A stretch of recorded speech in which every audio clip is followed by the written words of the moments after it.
I'm going to jump right into it because we are a bit behind schedule now, and we're going to try to stay on clock. Especially we have a lot of people here, a lot of good projects, so it's going to take time. Thank you so much, guys. Can you give quick intro of what you're doing, quick intro of your project, so everyone knows exactly what you're doing, and I can deep dive with specific questions later on. We can start with you, Robert. Rob, okay, cool. I'm Rob, co-founder of DIMO. We connect every car to the internet, make them smart and programmable. It's a DePIN project, one of the earlier ones to do it. And we're up to 165,000 cars connected, been around for 3 years. Thank you. Asa? Yeah, we have just one mic. Oh, sure. You have to pass it over, I'm sorry. Hey, this is Asa. I'm BD lead at Ionet, and at Ionet, what we do is put together the world's largest DePIN cloud to serve enterprise GPU needs. We support all kinds of AI, rendering, gaming, and any other compute-intensive projects.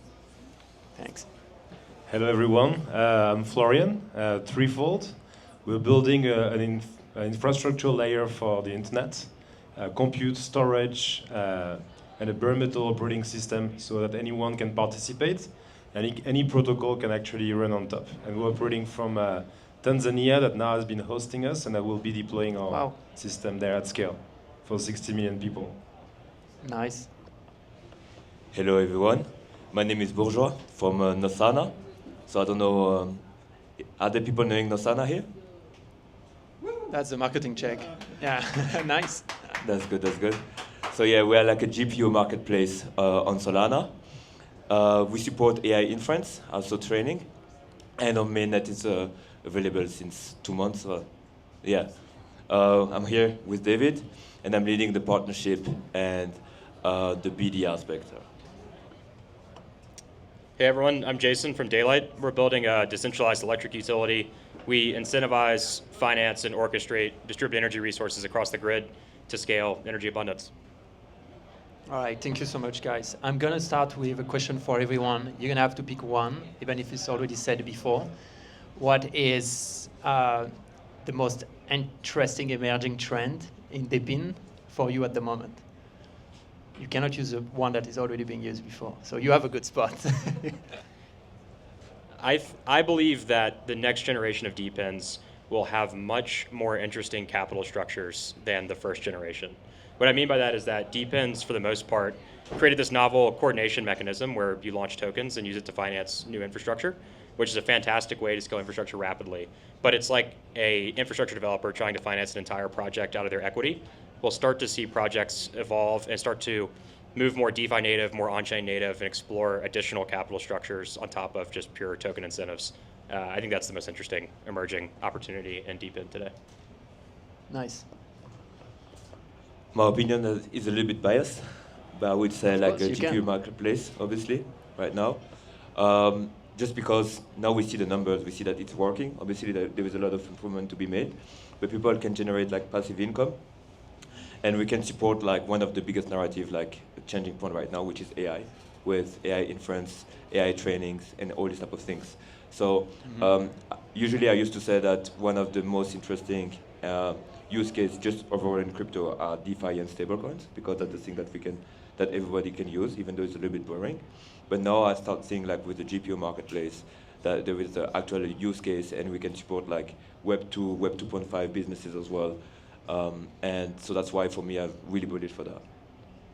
Nice.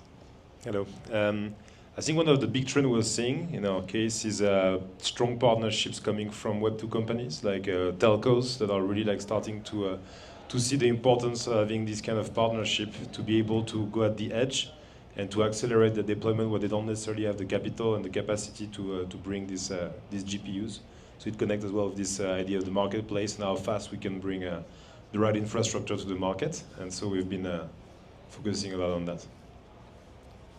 I would say it's a coincidence of the decentralization of AI. So I'm seeing a lot of people around me, they are hosting models of DeepSeek or any other like high efficient language models in their own bedroom. And that's creating an immense opportunity for DePIN networks to connect this hardware together for interesting sharing economy. And also just on top of hardware, think about a marketplace for all flavors of models and all flavors of like personal data sets.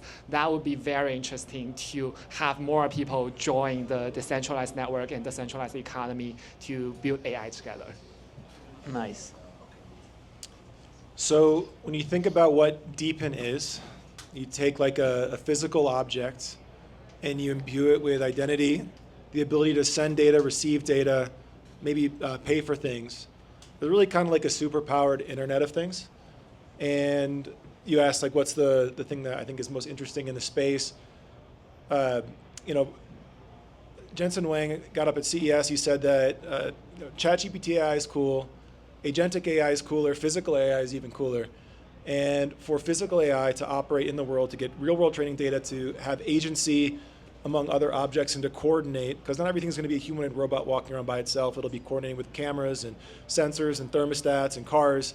DePIN really represents the most logical way to deploy that infrastructure. So I expect, as AI and crypto converge, a lot of people think it's going to be like crypto is a means to tell if a photo is real or not, which is cool, but I actually think this is going to be the cooler intersection of AI and crypto. It's going to be with DePIN. Nice. Next question for you guys. Question for Threefold. And you guys can react on top of it. Where do you see, which sector do you think are going to be embracing DePIN the most in the coming years? Which traditional sectors? On the traditional side, right? On the supply side of use case. No, I think that what we're seeing very strongly coming is really the telco side. It's really a very big trend that we see in countries, especially in emerging markets like Latin America, Africa. We hear there is this need from the infrastructure to grow faster, and they really enjoy the fact that we can have like a full-blown solution that can actually grow with the public. So you're gonna have startups, especially with like those partners, you're gonna start having like real revenues coming faster, and I think this is the kind of sector we've seen. And obviously, this is a bit more like a touchy subject, but also government. It seems that it's not natural for government to go in DePIN, but actually, it's actually extremely logical, because if you see right now the way that AI is growing around the world, basically it's an arm race for those gigantic data centers. And if we don't find a way to actually truly decentralize on the physical level those data centers for people to be part of it, and the P in DePIN of physical is really important in that sense, where it's not only just like accumulating like capacity, but in a way that the physical part of the hardware can be all like in people's home, it can be like in clusters, and those clusters are truly like interconnected in a secure way. So I think that government will end up seeing the opportunity, and countries who don't have the internet, who don't have their own internet, they will see the opportunity to empower their citizen to be that internet that actually they cannot pay by themselves, because not everyone has 500 billion to print out there just to give it to a couple of companies to do it. So their only alternative is to it by the people for the people. So I know this is kind of a very uncommon answer that you would not expect from a DePIN project, but I think that government will really go big in DePIN in emerging countries, because the people there, they are the one that can actually build that for them. No, thank you. That's a good insight actually, and makes sense, right? Because they don't already have this infra. There is no they have to start somewhere, so they can start somewhere that's much lighter, much cheaper, with less capex, and etc. Super interesting. Anyone want to react as well? Which sector do you see? Yeah, I guess maybe I'm biased, but I do think compute is a very interesting vertical for DePIN, just simply because there's such scarcity of it. And if you look at any average AI startup, they spend more than 50% of their raised capital on just compute. And if you are spending with AWS, you're actually just not just paying for the compute, but a lot of bells and whistles that comes with it, and also cross-subsidizing all their random innovations and random business units. So with DePIN, we are able to cut the cost of compute to its bare bone, and it's like roughly 20 to 30% of what you will get from centralized cloud. So that's a huge unlock and a huge accelerator for AI startups. And just on top of that, we see this explosion of solo developers and smaller teams doing verticalized AI applications, and they all need very flexible and very easily accessible like access to compute. That's something I believe DePIN is very well geared to serve and to provide. Yeah, you guys are really down the stack, right, with the compute. So you're kind of going to benefit to any sector using DePIN on the sector of AI. You guys want to react on a particular use case you see in automotive and logistic? No, you guys are the first on the sector, right? All right, thank you so much. Next question, I think it's a general question as well. I want to ask the question of which trend do you see in terms of governance in the DePIN protocol, because it's an important part, right, especially if we build a large decentralized physical infrastructure. How do you see trends evolving in terms of governance in order to both solve real-world problem with truly decentralized infrastructure behind? Let me take a try. So I would think at the moment it's more of a challenge than like a solution to us, because like I think one of the nature of DePIN is that we are simply process so much data that we are not able at the moment to put everything literally on chain. And that creates this gap where just a small fraction, maybe like the economic layer of DePIN is on chain, but a lot of the tech stack, a lot of the data, how the data is processed is not yet fully on chain. And that's like kind of blocks a more full-scale on-chain governance. So yes, I guess like that's a solution we are trying to find, and I guess we will be able to eventually find a good solution with the scaling, with the like the advancement of blockchain technology. You guys?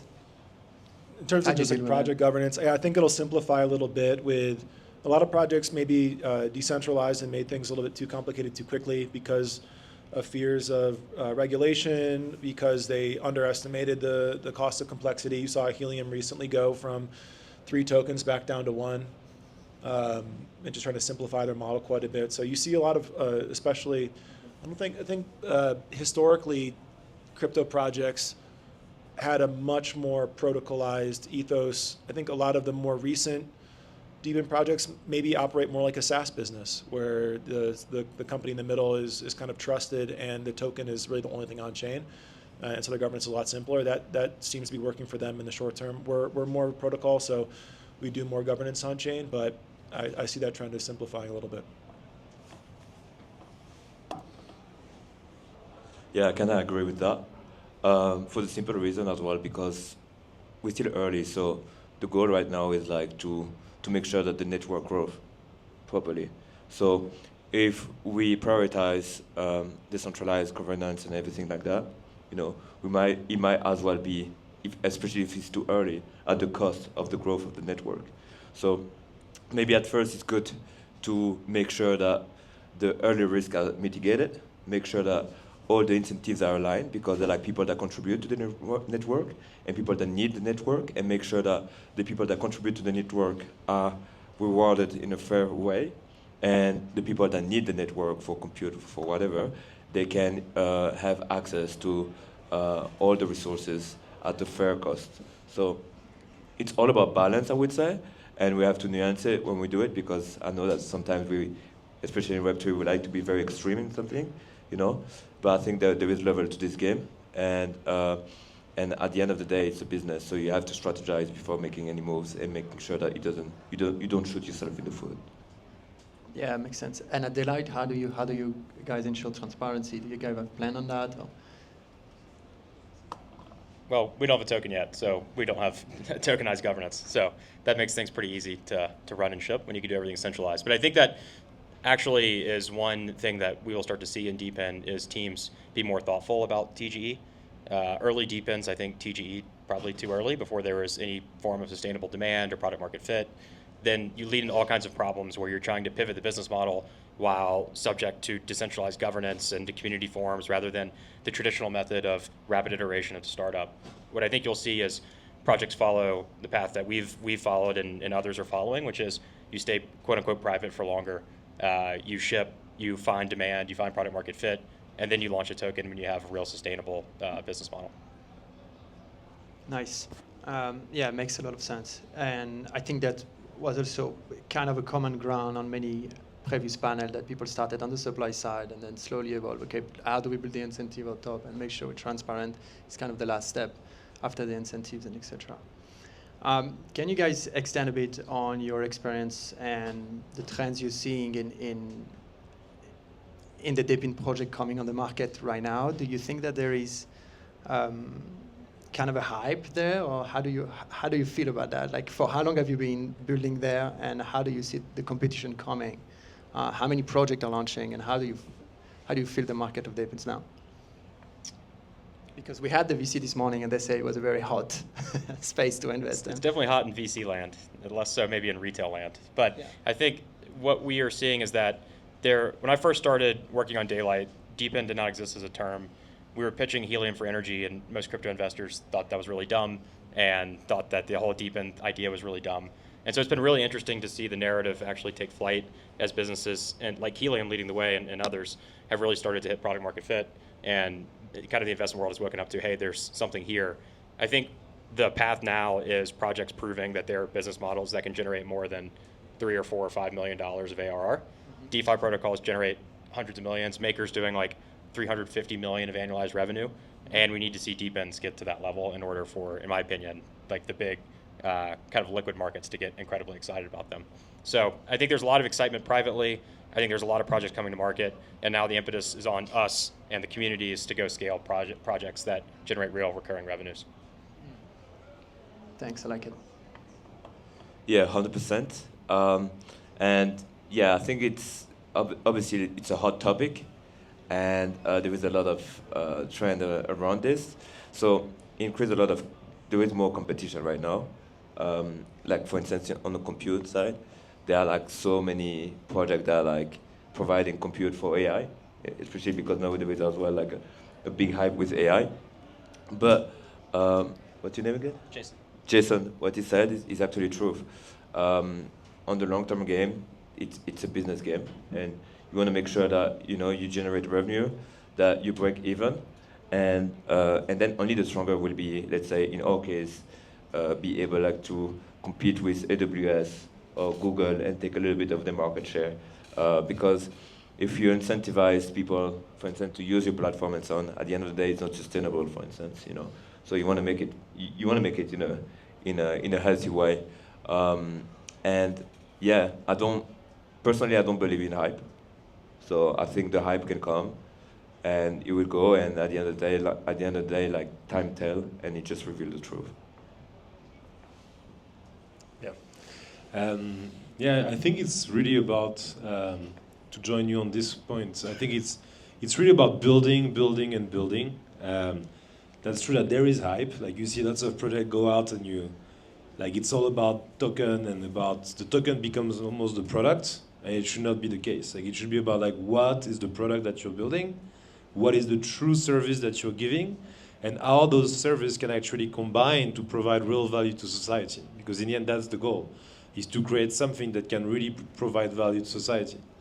And what I really like also, like lately, what I've been seeing is how project can also combine. Like we have a very fun story that is coming to life in Kenya, for instance, where it's a partner named Power Hive that is building also like solar panels and decentralized grid system for energy. And we're working with them, combining with the way that we build this internet layer. So the compute can be actually combined with the solar. And we're also like putting education on top. So like you can really start thinking at some point as DePIN at something that can become extremely modular. And in a certain way, that's why we created something that could be compatible with any protocol, and very like a true layer zero for DePIN in a way with Threefold. It was really because we thought that at some point, DePIN will be more about how you combine projects together, providing products and very clear use case for certain markets, than simply launching tokens. 100%. I think it's very, very good points, actually. Do you think it's an enabler of seeing more DePIN project, actually? Because, for example, in our case, we needed people that took care of the data. We needed people that provided the compute. We needed people to do this and that. And it's only possible because there is the other people taking care of the other breaks. Yeah, I think on that, and this is so important. Like, I think we need to stop as much as possible the double dipping. You know, that I see that everywhere. It's just like double dipping this, double dipping that. It's just like what is a double dipping? Double dipping is just like everyone is trying to invest on solving the same problem, and at some point, if we're all here, it's because we believe truly in open source. Otherwise, we would not be in that room. And we need to more and more think about how we can combine our project, combine what we're doing, our goals, to work together. I met recently some people who are in Mombasa. They're starting from scratch. They have a beautiful website, actually better than ours, way better than ours, and we've been working on that for 7 years. We don't miss lines of code, but website is something else. They have an amazing website, but they haven't done anything on the tech side. We came to them, it's like, just use everything we built. You're coming with the right intention, you're coming with like trying to provide a real service to the people. We don't need to recreate everything every time. Like the full idea of this ecosystem is that we can combine our projects to provide a service that is better than the existing status quo. So, yeah. Yeah, that brings me like a bit back to around 3 years ago. I saw this article by Kyle Samani, like the boss of Multicoin, which is an investor in ours. And he said like the biggest magic of DePIN is to rapidly scale the supply side of the network and prove the magic of capital formation and putting together valuable resources in a short period of time. And I think 3 years later, more or less, like across all the projects on this panel, that has been proven. Right? That's like I call DePIN 1.0, and now we are basically in this era of DePIN 2.0. We need to prove the resources we put together is actually valuable and people are going to pay for it. So that's why I completely agree. Like we are now entering this like very heads down, business centric, almost feels like a SaaS kind of mode. That we need to get professional. We need to get competitive with the Web2 competitors, the incumbents, and offer the level of professional service that people are actually going to pay real money for. Right? It's actually getting like pretty paradoxical. You cannot just throw out tokens and subsidize demand because that would just be fake demand and very like mercenary demand. That's where I think where the real building game and the real like go-to-market game starts. And I'm very happy to see a lot of projects competing on this front. I don't think we have too many compute projects because each project's approach is going to be so different. And even just like one of us win and one of us find a workable solution, that would be great for the entire DePIN sector, for the entire like crypto industry. Thank you, Asa. DIMO, the last word. We have to close. I thought that was very well said. I totally agree with all of that. I think certain DePINs, it depends. Some of them need a critical mass of supply to have any real value at all. Like Helium as a cell network with 3 hotspots is useless. So it's like they can only really prove so much product market fit until they actually build the network. I don't think there's really hype in DePIN like other crypto. Like if I wanted to build something with hype, I would reskin the EVM a little bit and pick something else and launch an L1 and get a multi-billion-dollar FDV on day one for doing nothing, marketing, right? Or Twitter AI bots or meme coins. DePIN, I think you see a lot of interest in it because it's a novel way. A lot of the founders that we meet in DePIN, they're people that worked in cellular for 20 years and were frustrated by the inability to innovate and launch new infrastructure there and deeply understand it and have this vision but like couldn't execute it, and now they finally have a way to do it, and they have an unfair advantage doing it. That's like the I guess like hype in DePIN, is that there's this unlock and innovation, and the valuations on DePIN tokens I think are much more in line, for good and for bad, with the actual business opportunity there. Like you have Helium launching huge new partnerships with Telefonica and AT&T, and like their token goes down that day. Whereas like, and then somebody launches a meme coin and it immediately rockets past it. So, I think, and for that reason too, is also why you see DePIN 2.0, where projects are so focused on product market fit, because they know they're not going to just be able to launch a cool white paper, raise a lot of money, cash out, and sit on the beach somewhere. They have to actually build a real business. Yeah, I think even if there is, that would be an amazing hype. There is not, unfortunately, but that would be an amazing hype to have, right? Focusing on revenue and building. I think there is an amazing crowd in DePIN now, and it's just amazing to have you guys. We're going to wrap this panel. Thank you so much. It was super insightful. Can you guys give a round of applause for the speakers? That was amazing. Thank you.